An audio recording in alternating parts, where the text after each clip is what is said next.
Day of 1 June 2026। Actually আজকের এই দিন থেকেই শুরু হয়েছে অ্যাপেক্স একাডেমিকে সাথে নিয়ে বসু ভবন স্পেশালের তত্ত্বাবধানে 4 নাইট 5 ডেজের মেঘালয় ট্রিপ। জার্নির শুরুটা হয়েছিল যেহেতু গুয়াহাটি থেকে, তাই আসামের গুয়াহাটিতে অবস্থিত 51 সতীপীঠের এক অন্যতম সতীপীঠ কামাখ্যা মায়ের দর্শন না করলেই নয়। সেই জন্য আমরা চলে গেছিলাম কামাখ্যা মায়ের দর্শনে এবং তারপর গেছিলাম বাবা উমানন্দ মন্দিরে।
এইমাত্র এই মন্দিরের ভেতরে ঢুকছিলাম।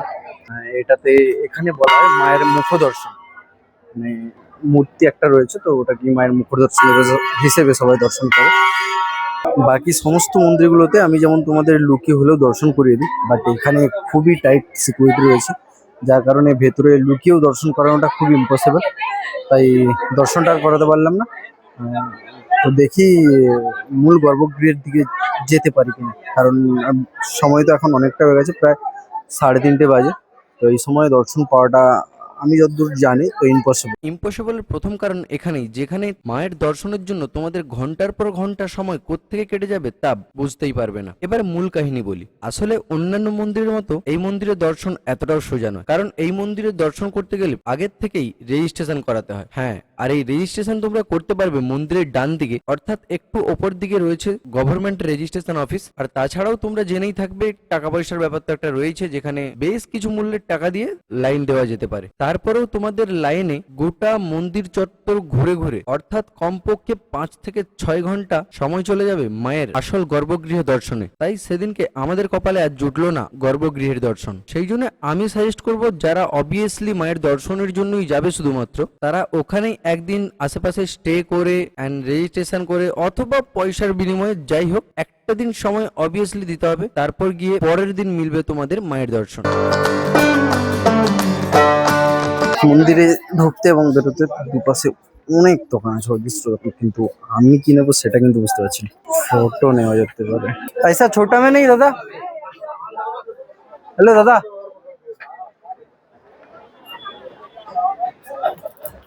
ऐसा छोटा में नहीं? ऐसा में छोटा चाहिए। देखो মহাতীর্থ কামরূপ কামাখ্যা। তো এখান থেকে ফটোটা নিলাম। কামাখ্যা দেবীর দর্শন না হলেও মন্দিরের দর্শন করে আমরা বেরিয়ে পড়লাম ব্রহ্মপুত্র নদের মাঝে অবস্থিত একটি ছোট্ট দ্বীপে উমানন্দ বাবার মন্দিরের উদ্দেশ্যে। আজকে প্রথম দিনের, আর খাওয়া দাওয়ার পর থেকে আমরা বেরিয়েছিলাম। প্রথমে কামাখ্যা টেম্পল দর্শন করলাম। যাই হোক, মায়ের দর্শন তো হলো না, কোনো রকম ভাবে গিয়ে যেতে পারলাম না, কিন্তু মূর্তি দর্শন অবশ্যই করেছি। বাকি তারপর আমরা এসেছি উমানন্দ টেম্পলে, যেটা রয়েছে ব্রহ্মপুত্র নদীর মাঝখানে একটা দ্বীপ। আর সেটা বোটে করে যেতে হয়, আর বোটে ভাড়া রয়েছে পার হেড 200 টাকা করে। তো আমাদের সব টুরিস্টরা যাচ্ছে, আমি এখানে ওয়েট করছি, এখনো দুটো গাড়ি আসতে বাকি আছে। আর সাথে দেখা হলো একটা ভাইয়ের সাথে, যে ভাইটা কান পরিষ্কার করে, মানে কানে ময়লা টয়লা থাকলে বের করে দেয়।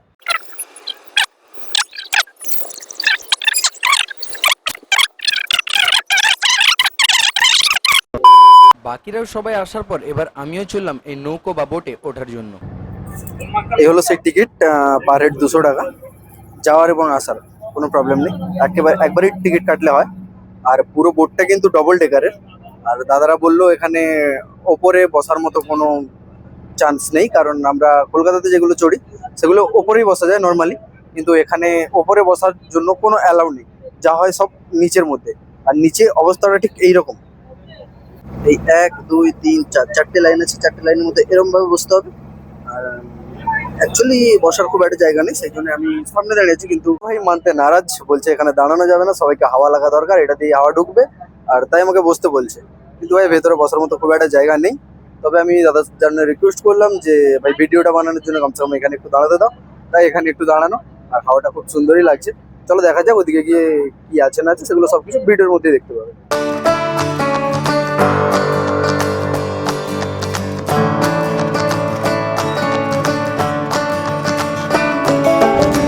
সামনে দেখা যাচ্ছে উমানন্দ নদীর উপর দিয়ে একটা লম্বা রোপওয়ে লাইন। অনেক সময় আমরা অনেক পাহাড়ের উপর দিয়ে রোপওয়ে ড্রাইভ করে থাকি, রোপওয়ে রাইড করে থাকি। আর এটা রয়েছে সম্পূর্ণ নদীর উপর দিয়ে, মাঝখানে যে আছে একটা দ্বীপ যেটা রয়েছে উমানন্দ মন্দির। আর পুরোটাই রয়েছে নদী, এই সেই ব্রহ্মপুত্র নদী। আর ব্রহ্মপুত্র নদীর উপর দিয়ে রয়েছে লম্বা একটা জিপ লাইন, একদম এই কোণা থেকে স্টার্ট করে একদম এই কোণা পর্যন্ত। তো কেউ যদি চায় এই নদীর ওপর সুন্দর একটা রাইড করে নিতেও পারে।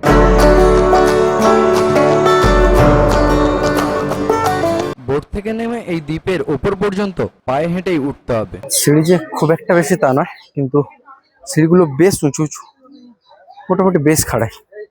তাই পায়ের যদি প্রবলেম থাকে একটু তো অসুবিধা হবে, যেমন কি আমার।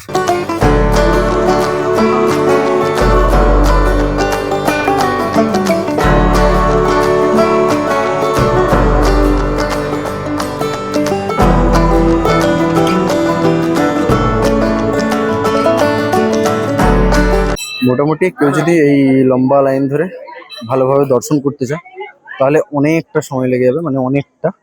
আর এখন সময় অলরেডি প্রায় 5:30 বাজে, 5:25। তাই এতটা লাইন দিয়ে দর্শন করাটা খুবই ডিফিকাল্ট। অনেকে ডিসাইড করলো জানালা দিয়ে উকি বাড়িয়ে মোটামুটি ভাবে দর্শনটা করে নেবে, তাই আমিও সেই পথে একটু এগোলাম। বাকি তোমরা ভালোভাবে দর্শন করতে চাইলে এই পথ ধরেই সুন্দরভাবে দর্শন করতে পারো। লাইনের শুরুটা হয়েছে এখান থেকে, আর এটা দিয়ে ঘুরে ঘুরে মন্দিরের সামনের দিক হয়ে ভেতর দিক হয়ে এইখান দিয়ে এই গর্ভগৃহে গিয়ে মন্দিরের দর্শন নিতে হয়, মানে ভগবানের দর্শনটা নিতে হয়। কিন্তু আমি ওদিকটাতে আর গেলাম না, কারণ অনেকটা টাইম লাগবে। মাতার নাম কি? অন্নপূর্ণা মাতা। ভেতরে রয়েছেন উমানন্দ, উমানন্দ বাবা, আর বাইরে অন্নপূর্ণা মা।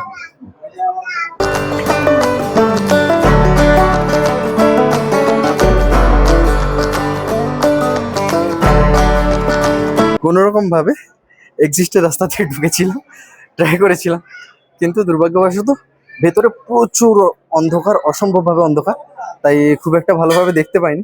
মোটামুটি যেটুকু যেটুকু বুঝলাম আমি, তো বেশ কিছু প্রদীপ জ্বলছে, সেগুলোর আলো থেকেই মানে উমানন্দ বাবার যে মূর্তিটা রয়েছে, ওই পাথরের মূর্তি, তো ওটা দেখতে পাওয়া যায় শুধুমাত্র ওই প্রদীপের আলো দিয়ে। আর গৌরী মন্দির,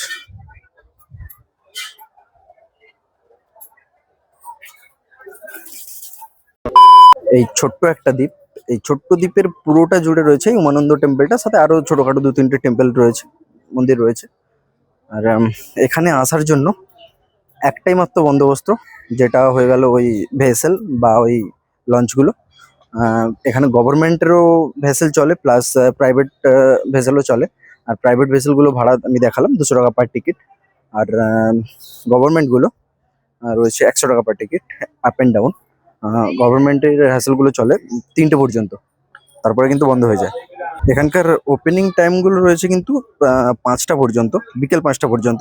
কিন্তু এখন যেহেতু গ্রীষ্মকাল, আর গ্রীষ্মকালে দিনের টাইমটা অনেকটাই বেশি হয়ে থাকে, তাই এনারা একটু বেশি টাইম চলায়, যতটা টাইম সূর্যের আলো পাওয়া যায় সেরকম টাইম পর্যন্তও চালায়।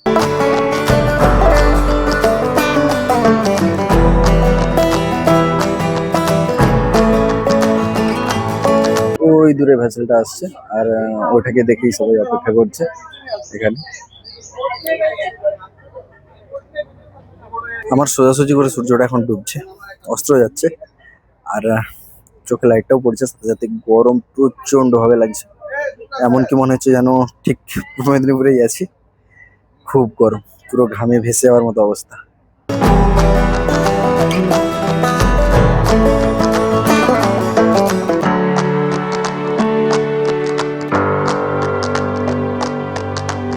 ওপরে তো উঠতে দিলই না, দাদাদের অনেক রিকোয়েস্ট করার পর শুধুমাত্র এইটুকু ফুটেজ নেওয়ার জন্য এইখানে এসে বসেছি। আর সত্যিই খুব দারুণ দারুণ লাগছে। ভেসেলে করে এখন উমানন্দ টেম্পল থেকে আর ফিরছি। শেষ হলো আজকের মতো জার্নি, কাল থেকে শুরু হবে আবার শিলংয়ের উদ্দেশ্যে। বাকি আরো ব্লগ আসবে, আরো ভিডিও আসবে, সেগুলো আরো এক্সপেন্সিভ হবে। আজকের ভিডিওতে এখানেই বন্ধ। আরে আরে দাঁড়াও দাঁড়াও দাঁড়াও, আজকের ব্লগটা এখানেই শেষ বলাটা আমার অ্যাকচুয়ালি ভুল হয়ে গেছে। কারণ হোটেলে ফিরে সন্ধ্যাবেলা বসু ভবন স্পেশালের তরফ থেকে এরকম কিছু সারপ্রাইজ থাকবে তা কেউই আশা করেনি। কারণ সন্ধ্যাবেলা আয়োজন করা হয়েছিল বিহু ডান্সের, তারই কিছু চমক আমি ভিডিওর মধ্যে ছোট্ট ছোট্ট করে দেখাবো।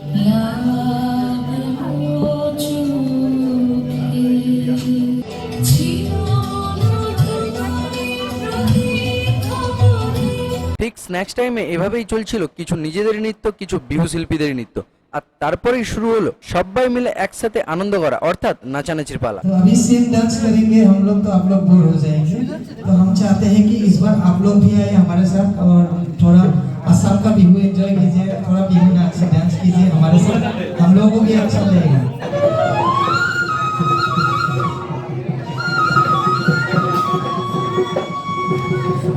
ओ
তো দেখতেই পেলেন ভেতরে কি অবস্থা। আরও আনন্দ হবে, আরও নাচ হবে, আরও গান হবে। সবাই খুব খুব খুব প্রচুর এনজয় করছে। আর আমি আর থাকতে পারলাম না, কারণ এতটা সময় থাকা বা সব কিছুটা ভিডিওর মধ্যে দেখানোটা সম্ভব না। তো আপাতত আজকের ব্লগটা এখানেই শেষ করছি, ওখানে মজা চলতে থাকুক।